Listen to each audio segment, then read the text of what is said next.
Welcome to Debbie's Grill, where we talk about issues that matter to the state, void of politics, fear or favor. Ghanaian media personality Okatakyei Afrifa has lambasted former Minister of Finance Ken Ofori-Atta following his reported detention by the United States Immigration and Customs Enforcement. In a 3-minute footage circulating on Twitter, Okatakyei-Mensah accused Ken Ofori-Atta of ruining the image of the New Patriotic Party. According to the media personality, the former Minister of Finance, who has been accused of corruption-related offences and alleged to have accused financial losses to the state, has made the political party distasteful and unattractive to people. You have made the party look like they are no leaders, so everyone can do whatever he or she wants.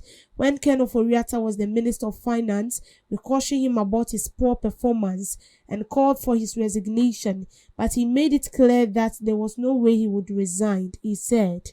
Further criticizing the former finance minister, Okatakyei Afrifa noted that Ken Ofori-Atta's refusal to answer questions about his term in office portray members of the NPP as thieves.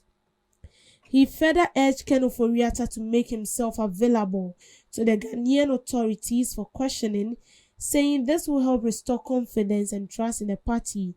Right now, the NPP is not what it used to be. It looks distasteful. If he believes he has done nothing wrong, he should come and answer questions so that confidence in the party can be rebuilt.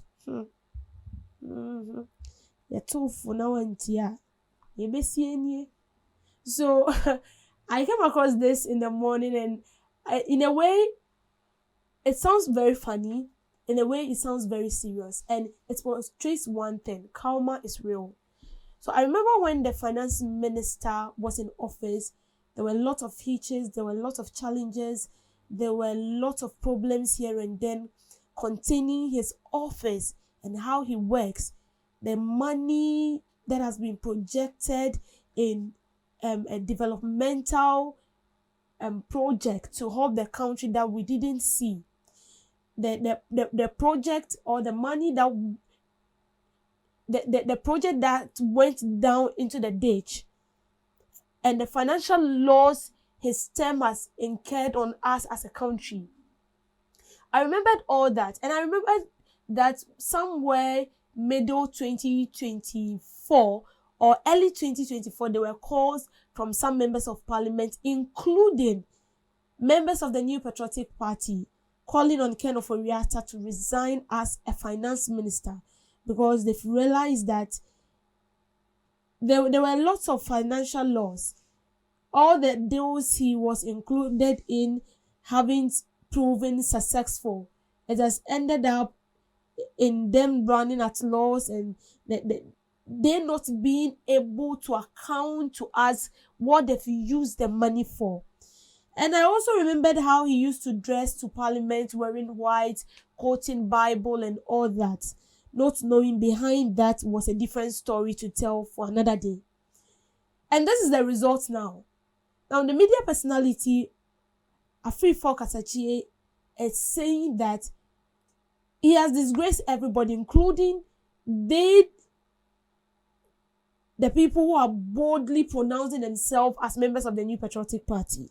He has fully disgraced them, because if you feel like you haven't done anything wrong and they are calling for you to come, why do you prolong this? You should be here. Even if you know you are at fault, you should be here to answer questions.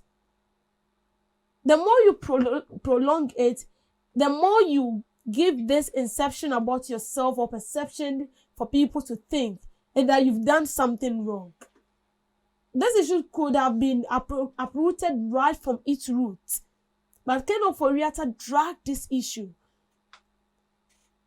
Day in, day out, as proceedings of parliament goes on, this man will always come to parliament with monies being allocated for this, funds being allocated for that, funds being allocated for all this. And then we see basically nothing. And sometimes when you say this, people think you are doing politics, but this is not politics. Let's face the fact. Ken Ofori-Atta, as the finance minister, didn't help us as a country. I would say he was the poorest and one of the worst finance minister we've experienced as a country. We never saw what his office did. This man was not even able to account to us what those monies have been used for. Because those projects he claims the money was being funded for are nowhere to be found. We can mention a lot of them. He went into contract, into collaboration with a lot of companies in the name of Ghana. And just because we want to portray a good image of the nation out there, bring more investors into the country so they can come up with business. They can come up with a lot of job offers for our people.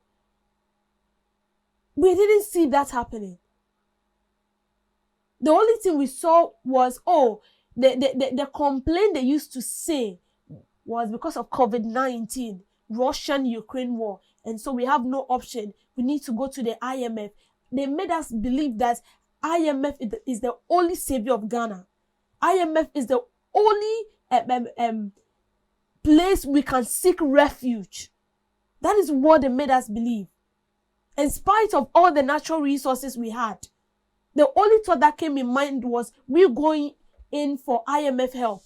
And trust me, you can't go to IMF without them giving you conditions. When they give you money, they give you conditions attached to it. You're supposed to obey. That is what we saw, borrowing upon borrowing. And the money they were borrowing, we were not even seeing what they were using the money for. And all the things they claim they've done with the money were built in air and in the spirit, not in the physical realm, because they are nowhere to be found. I won't even go far. Let's use the National Cathedral for example. He spearheaded it. You went into Parliament to defend it. Why we need to project money for that? And then 58 million was projected into the National Cathedral. And I quite remember that when the National Cathedral was built, there was a whole bungalow there for lawyers.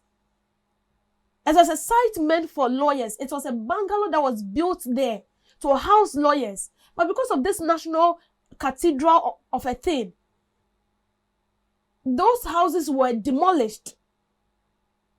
They were destroyed. And now the National Cathedral was not, we were not able to, they were not able to build it.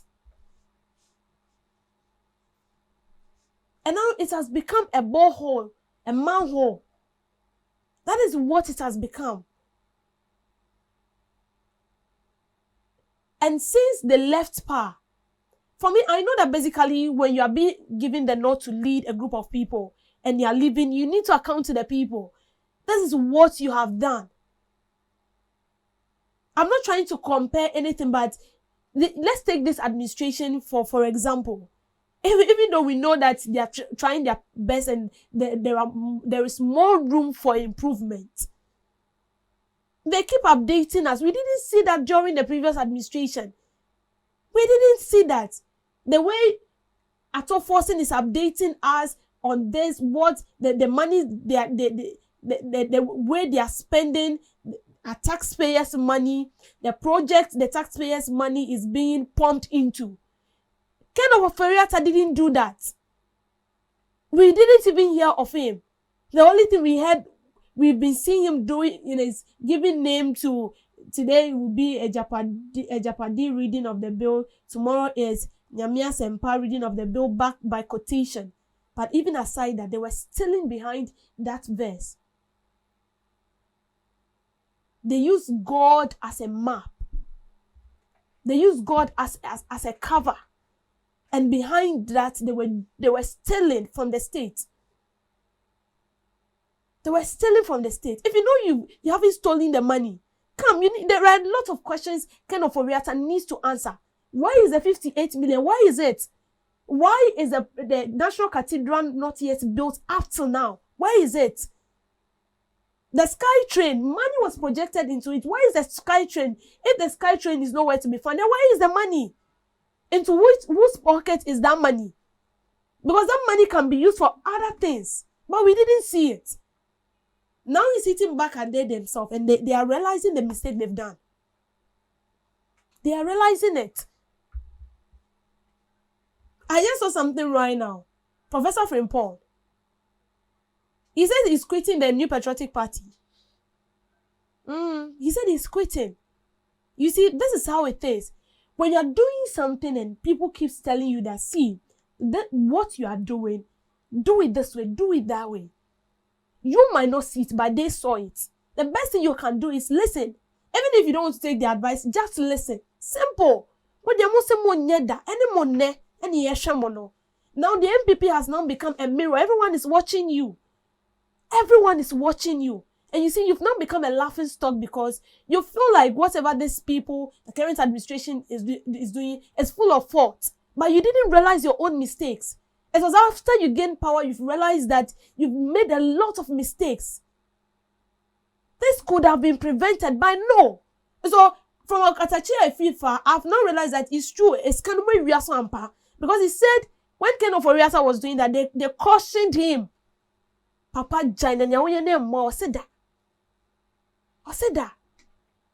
And this is where you found yourself. Ken Ofori-Atta, you see, even I'm not praying for his death or whatever. No, that's not what I'm here for. But in case that will happen, even if his corpse will be arrested, because you still need to answer us. There are a lot of questions you need to answer. The fact that you come back into this country is even a whole lot for us. So we need you here in the country.